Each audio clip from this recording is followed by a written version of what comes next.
we welcome a BOHS grad and a master brewer from the Whetstone Station, our good friend James. Good morning, James. Good morning. How are you? I'm good, man. How are you? Very well, thanks. You doing all right? I'm doing pretty good. Well, we're getting ready for, obviously, May 25th, 8th Annual Brattleboro Brewers Festival. It's right around the corner. I got to be honest with you, James.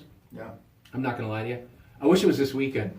Yeah. I really do. I'm psyched for it. Obviously, it is May 25th, BrattleboroBrewersFestival.com. I'd get those tickets today.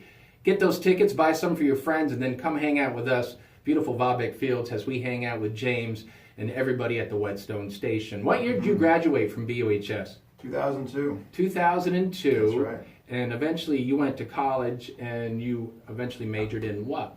Education. So you major in education, and I always got to ask, because there's got to be kind of a, how do you get from majoring in education to becoming a brewer? And I would say it's a master brewer, right? I mean, you have to take, it's almost like a college education. You have to learn about this trade, right? How did you go from majoring in education to where you are now? Well, I taught as a special educator and English teacher for a number of years in Vermont, and I homebrewed on the weekend. That's how I relaxed after work and unwound, and then I realized maybe I can make a career out of this and try something new. Do you remember what was the very first brew you homebrewed at home? Yeah, it was a brown ale, and it was terrible. So we go from a brown ale that was terrible to all of these amazing brews that you're responsible for somewhat, right, at Whetstone? Yeah, Connor and I are the brewers there, and we do a lot of different beers, and our major beers are Session IPA Whetstoner, Double IPA Big Stoner, and our Amber Ale Mug Life, which we're bringing to the Brattleboro Brew Fest. I love it. Love Mug Life. It's really smooth. It's got, here I go, is a kind of malty, caramelly kind of. Exactly, yeah. It's a nice balance. It's a little bit hoppy too, but not too much. No, exactly. So you bring in Mug Life and the other brews that you're going to be bringing May 25th. That's right, yeah. What are the other ones in addition to Mug Life? So the Double IPA is Big Stoner. It's an 8.3% beer. Goodness. It's just delicious. It's a New England style hazy IPA.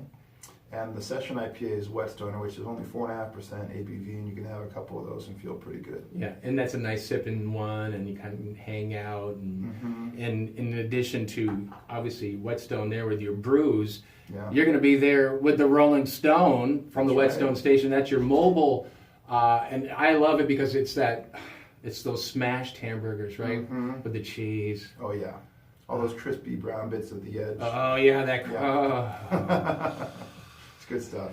Oh, brother. Can we have this weekend? We should have like a session run over at Vabec. Yeah. We should have like a trial run. Oh, yeah. So the Rolling Stone's going to be there with those smashed cheeseburgers. Obviously, you guys are going to be there with the brews. How do you guys come up with your different varieties? Is it between you and Connor figuring it out?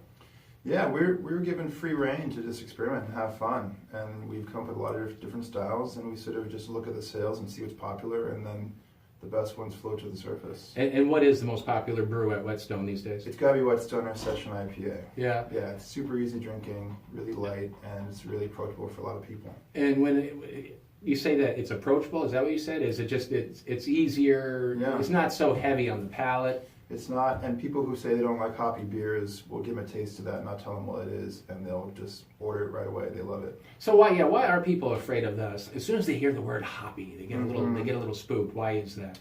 You know, in the late 90s, early aughts, there was a big push towards hoppy IPA, bitter IPAs, and nowadays the bitterness has gone away, but the floral aroma of hops is there now in the forefront. I think people have a bad taste in their mouth still from that. Isn't it amazing how far we've come in terms of now it's almost that we describe beers with floral notes, a malty after finish. It bounces on a bouquet of hops on your palate. Yeah. I got to be honest with you, James. I just remember the days of my dad and my Uncle Lee drinking PBR tall boys at family reunions, and they weren't talking about the floral notes, if you know what I'm saying. Right. We've come a long ways. What do you think has kind of inspired this reawakening when it comes to brews and craft brewing and even home brewing? What happened?